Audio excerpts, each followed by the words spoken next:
BayRadio International, 4:15 mainland Spain, and I'm pleased to welcome Pedro back into the studio with us from AlicanteLawyers.es. Good to see you again. How are you doing? Good to see you. Buenas tardes, everyone. We understand that I should be saying something like Macho Hercules. Oh, that's fantastic. Macho Hercules. We were so This is happy. your football team, yes? Well, my football team, I'm vice president of a football team. And we were really in a bad situation on this category that we were in second ref, is like 4th division. And well, we are in the first, we call it ref, it's RFEF, which is really 3rd division, but it's really a very attractive division on terms of football, on terms of quality, on terms of fans, on terms of historic teams, like Hercules is one of them. And what's the money? Is the money better than now you've gone up a division? A lot better. Obviously, the cost has increased. We have made right now how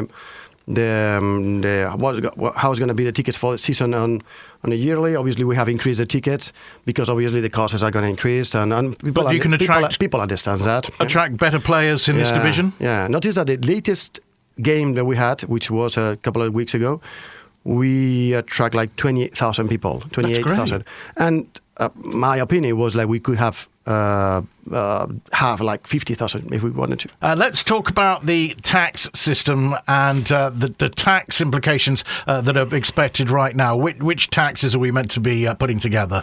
Well, at this time right now, obviously, if you are resident in Spain, if you were resident last year, 2023, even if you became, for example, tax resident or resident, let's say at the end of 2022, when 2022 you are non-resident for tax reasons, so you are a resident and tax resident for 2023, you have to declare and pay maybe your worldwide income in Spain, accordingly to the double taxation treaties. For example, you have an income from a pension that you are receiving, for example, from UK, we need to check if it's a private pension, so it should be paid in Spain and declared in Spain, or if a state pension that should be paid in Spain, or maybe it's a civil servant pension, on old age pension that should be paid and taxed outsourced in the UK in these cases, as the double taxation treaty between Spain and UK. So the agreement is that you don't pay twice.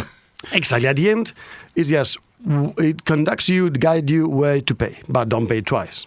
So if you've been living in Spain for the past year, whether you've been earning or not, you should be filling out the form for this. Sorry? If for the income from the last year, whether you've been working or if you haven't exactly. been working. It doesn't matter. I mean, just income, pure income. It's not. Then we also are in the season of a wealth tax, because in this region, in Valencia region, Comunidad Valenciana, it's still compulsory to declare and pay wealth tax. Wealth taxes means that if you own assets, let's say over 500,000 euros, and where is not included your permanent home up to 300,000 euros individually, I mean, each person has more than 500,000 euros, without counting investment on property where you live, then wealth tax arises to be paid. And it is announced by the new political party from last year that is going to be eliminated.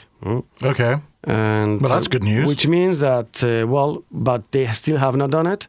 We hope that at the end of this year, they will say, okay, perfect, 2024 will be the last year. 2025 will not be compulsory to declare and pay. They already announced about the inheritance tax to be reduced drastically, 99%. Do we know when exactly? And they did it. No, they did it. They did it immediately. They did it from last year, from May last year. And now, obviously, the taxes between spouses and children, first grade family members, is nothing. I mean, it's absolutely minimum, yeah. This is quite good news, isn't it, for the Valencian community as a whole, because it attracts people from elsewhere to come and work here. Yeah. I mean, wealth tax, we've been in the last years, like I would say, like 10 years, having appointments with clients that we wanted to come to this area, but wealth tax was compulsory. And those who have a lot of assets, obviously, and I understand why they have to pay something that they have already paid, why they have to pay taxes for something that they own without any income. It obviously is connected with the income tax. If you have a lot of assets but you don't have income, then the wealth tax is could be reduced 80%. So there are some connection between wealth tax and income tax. But there are some regions that wealth tax was eliminated, like Madrid and like Andalusia. And you've seen an increase in people moving there? Exactly. Yeah. And Madrid, for example, has attracted a lot of, let's say, rich people from Spain that were living maybe in Valencia, were living maybe in Seville, were living maybe in Barcelona. or north of Spain. And after that was also approved by Andalusia. So people always say Seville, Malaga, Cádiz, that area, Marbella, all that area right now is. It was always quite rich, wasn't it, that area of Andalusia? But, Catalonia also is known for having quite a lot of money, but people have been moving from there to these other because of this independence issue that they are being required. Yeah, it was a little bit up in the air, wasn't it? In fact, still is, obviously. It's been some years about that. It settled down a little bit with the recent situation. We were talking about this before we came on air, about the fact that there is an amnesty for some of those that were wrapped up in that independence declaration. But, of course, there are lots of people who are not being offered an amnesty in that, and that includes a number of people like, say, perhaps the Mossos de Squadra who were involved in caught up in it, and there isn't an amnesty for them, but there is for the politicians. There's no amnesty, and this is one of the reasons why many media really is against all this, and many people is against this, and why they have to make an amnesty is like making a glove in their favor. One person, some persons. Some other ones went to jail already. Indeed. And then the other ones who went to jail say, why I had to go to jail defending these principles, and now you don't. And because and why the government wants to do that in order to get these 7 votes, because it's 7 votes, in order to that they need get some to increase retain in the Congress. Because if the government, and this is one of the questions that we made, if you didn't need that 7 votes, would you do it? And the answer is no. Of course. So it's not really a big principle, an argument in order to do it. But given the recent political events and the way that things have worked out, things seem to be a bit calmer in Catalonia now. So perhaps maybe not as many people moving. What about people from abroad, though, being enticed by some of these tax and fiscal offers by the regions? Yeah, I mean, Catalonia and Barcelona specifically has been a cosmopolitan, a spectacular city in the world, well known in the world, and probably Madrid is right now increasing and getting place on this. But obviously, taxes, and whenever someone wants to move, right now we're in a period of time that many people can work at home with a computer, with a telephone. Yes, since COVID, of course, all of that getting used to working at home, we're seeing it happen a lot more, aren't we? Spain is attracting a lot of people, people from companies, and also someone who applies, is just working self-employment, or wants just to work. I'm an employee of a company in Canada, I'm an employee of a company in China, I'm a company, and I want to, because I could work in Spain, I just move. Well, the good thing as well, the good thing is as well for these remote workers is that they retain that same wage. So whether they're from North America, whether they're from Northern Europe, the wages are still a lot more than they are in this area. Yeah, and they have the possibility, the faculty, to get like a special tax regime, which is a flat fee of 24% of the salary, without any taxes regarding dividends, interests, capital gains at all. That's all you have to pay. Just 24% of the salary that you may get. So in many cases, if you get a good salary, it will be less than maybe what you paid in your home country, because you will be receiving the gross amount, and then you just pay 24% flat fee in Spain. So in many, and also if the cost of living is less, and you are able to enjoy in gastronomy, and you can choose, one of the regions. It has a lot of benefits, yes, and also you can bring your family. It has a lot of issues about the Nomad visa. The Nomad visa we've been hearing about in the news again, Pedro, and what we've been hearing is that it's going to stop, but it's not stopping anytime soon, is it? No. Nomad visa is obviously is brand new, and is right now the bureaucracy that we have right now because of maybe sometimes they need to be inscribed the company into the Spanish system because there is no convention between Spain and some other countries, or the activity about the employee needs to be updated into the, let's say, the system, a public system. So there's some bureaucracy that right now is being amended and is being getting through in order to, because it is supposed that whenever you make an application, it is like 10, 20 days to get a positive or negative resolution. But right now it's taking months. So the Nomad visa is the one that's staying. It's my mistake. The Golden visa is the one that might go. We'll talk about that in a moment. That's right. Go ahead with the Nomad. And the Nomad visa is really brand new from now. And right now we are receiving a lot of questions, a lot of queries regarding in order to get, because obviously Spain at some terms is like very attractive in order to come here and work remotely. At the end, Nomad visa is to come to Spain to work remotely. And was this the one you were talking about before the break, about 24% flat fee? The Nomad visa is an authorization to be resident in Spain. First application could be at least for 3 years for authorization for residency. You can be whether an employee of a company or you can be also self-employment. And if you're an employee of a company, obviously we need to show at the end you have a salary with the company exists more than 1 year, you have been working more than 3 months, which is a very soft requirement. And at the end you have to show a letter from the company that shows that obviously the work you do is a work that you can do remotely in Spain.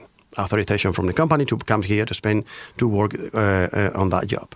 And if it's a self-employment, it's more or less the same. It's like with a letter of a client that shows that you've been more than 3 months working with them, and at the end you have to show that you have at least more than 3 years experience on the field that you are showing. Well, it really shows like a soft requirements, really. And you need to show a minimum of 2,400 euros per month income, salary. It's not, you don't have to show savings. You have to show that you have income. And then the other part is the tax issue. The tax area on this field. It's not just for the Nomad visa, it's not just for Golden visa, it could go to everywhere really. Someone who comes to Spain with authorization or any visa that authorizes you to work and to work remotely, you are able to get access to the tax regime, which is treated like you will be treated like if you were a non-resident for tax purposes. As you said, it's a flat fee of 24% of the salary. And it's convenient. Why? Because obviously maybe sometimes you get like a high income. You're flexible. And sometimes your percentage is higher than 24. Okay, well, you get this 24%, you are saving some money. But also you will not pay any other kind of taxes in Spain about any other income. Imagine that you have income from dividends from a company. Imagine that you have income from any other investments. And other property, perhaps. Or a 401k or wherever you withdraw while you do capital gain interests, you will not be paying taxes in Spain about that. You will be paying taxes in the home country. Or maybe not, I don't know. But not in Spain. In Spain will just be salary. Sounds like quite a decent deal, isn't it? It's going to fit some people and perhaps not others, though. Exactly. This is why it's good. I mean, in many occasions, it's good. In many occasions. This is why it's good to prevent. And this is what we do. We make a lot of appointments, a lot of simulations with people that intend to apply for Nomad visa or maybe Golden visa. And we will speak about that later. We will. And obviously we manage in order to understand which is the scenario, when they want to move, what kind of job did you do, what kind of salary, what kind of income they get, ownership, about wealth. I mean, all these situations we need to check, and at the end we agree and we inform about capital gain. Maybe someone is selling the property and maybe buy another property in Spain. All these situations is good to prevent. And lots of people have different situations, of course, don't they? And we were talking during the break there that there are some horror stories. People who perhaps don't do, what they should do is look at the situation first before moving and before jumping, because you can lose out. You had an example of somebody who just recently did. Just recently. This is someone became first appointment now. He's been sometimes a resident last year, and obviously someone who came to Spain and understood that it was a resident. He wanted to buy a property. They withdraw some money from an investment, and they bought the property. And paid some money in this case from the US. But obviously, if you withdraw a lot of money, in this case, a lot of money to buy a property, in that case, and that year, then whenever he did it, it was a tax resident. Obviously, it inputs into the income. So, and when you withdraw, I'm going to put an example, 350,000 euros income. You can imagine that it goes from, in Spain, goes from 19% to 40%. It goes to, the tax rate was absolutely crazy. Absolutely crazy. And whenever you do not pay 120,000 euros tax, you don't do that. It's criminal. It's like... It's a couch. Yeah, exactly. And obviously, the bad point really here is that he could have prevent that before, 3, 4, 5 months before he moved to Spain, do that. So some planning before you move, and think about what could happen. You could save quite a lot of money by just having one appointment to work out when the best time to do everything is. People, this is what we struggle in order to inform people, in order to say, but this is the scenario. Then you decide.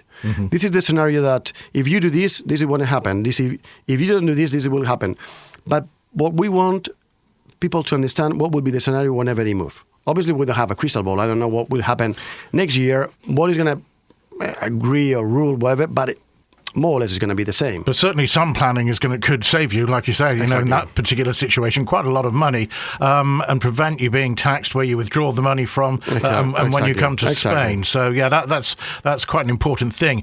So really, the best thing is before moving, always check out the situation, your situation, and what you could go into. So and also, I guess then you're also looking at people's own individual circumstances and working out then whether a nomad visa is right or whether a golden visa might be better, and tell us a little bit more about the golden visa, because this is the one I mentioned that we've been hearing quite a lot about, that it's finishing, but it doesn't look like it is anytime soon, and they're still going through, and they go through very quickly as well. Well, but this is another example that we had, I think it was yesterday, appointment. I mean, some other wants to buy a property over 500,000 euros, but they still need to sell a property in this case in the UK, and through that time, but they want to move, I suggested I make some questions regarding that, and then I understood that he could apply for a nomad visa. And maybe, obviously, if someone thinks about, I'm going to buy a property of more than 500,000 euros, but what if they find something of 400,000 euros? Because it could happen. I mean, it doesn't reach the magic number. Well, exactly. I mean, what if you negotiate? Because I always recommend to clients whenever they're going to buy property, try to negotiate. Always the price.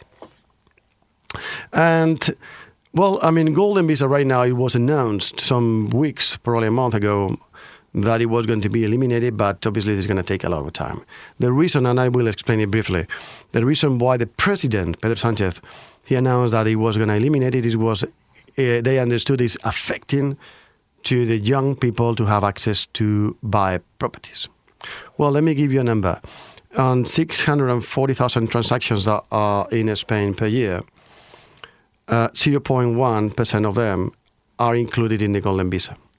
And of those 0.1% that are included to apply for golden visa, 90% of them are properties which are over 500,000 euros. Because on the golden visa, you can buy one property of 500,000 euros, but you can also buy 3 properties of 200,000 euros included. But most of the properties that are included in the golden visa are over 500,000 euros. So it's a very small percentage. Young people do not access the first house to that. So it's going to... Pedro Sánchez has instructed right now the Ministry of House, let's say it's Ministerio de Vivienda. I don't know how to translate that. Housing Ministry. And, I never think that he's going to say that it's affecting to young people to have access to property, but we'll wait. Now, the British Embassy just recently were talking about the TIE card. It was something that I thought perhaps pretty much everybody had done, but according to them, there are still quite a lot of people who haven't changed their green residency. Initially, it was said that you didn't have to, don't worry about it too much, but there's a new electronic entry system coming in at the airports at some point. We still don't have an exact date, but they are saying that really you need to change it from the green one to this TIE, which initially there were a lot of stories about how difficult it was to get that card sorted out. But I think it's eased up somewhat. Yeah, I mean, it's something that we've been recommending from the very first beginning. Obviously, it's something that you identify yourself. Obviously, it's more control, but at the beginning, you didn't need it. Obviously, when you show that you are residents, it's perfect. But obviously, I understand, the systems and administration, and when they want to, in some terms of control, check who is here, who is not, about this. Obviously, it's an identification card. I mean, obviously, the administration in the UK is saying that obviously it's something that it's been in the last years. It's been a lot of people applying for, but we understand it's a lot that it still has not applied for, and we have a lot of in these cases to prove that you've been here in Spain in order to apply for that. Is something that obviously is getting more time, so it's getting more difficult. It's longer, yeah. And and sometimes we have had some difficulties. We need to appeal. I have to say that we have won all the cases at the end that we win. That's interesting, isn't it? Because my own situation, it took a few times before them to agree on everything that we told them. I mean, this is a few years ago when it first came out. We had to do it. Obviously, I was quite worried about this. But generally, the idea was, well, don't worry about it. We'll put it back in again. And even if it gets rejected, we'll put it back in again and see what happens. Right, and actually, twice mine was. And for no apparent reason. But eventually it does happen. Yeah, sometimes obviously it's a good strategy. I mean, sometimes probably documents are not correct. Probably something is being attached is not correct about insurance or whatever it is, about proving that you were here. I mean, health insurance tends to be one that seems to come up, doesn't it? Yeah, you perhaps haven't had health insurance for long enough. That's right. They say it's compulsory, and well, sometimes it's before you make an appeal, whatever it is. I mean, just check about the documents and apply again. We've done it sometimes and with some clients, and it's okay. Yeah.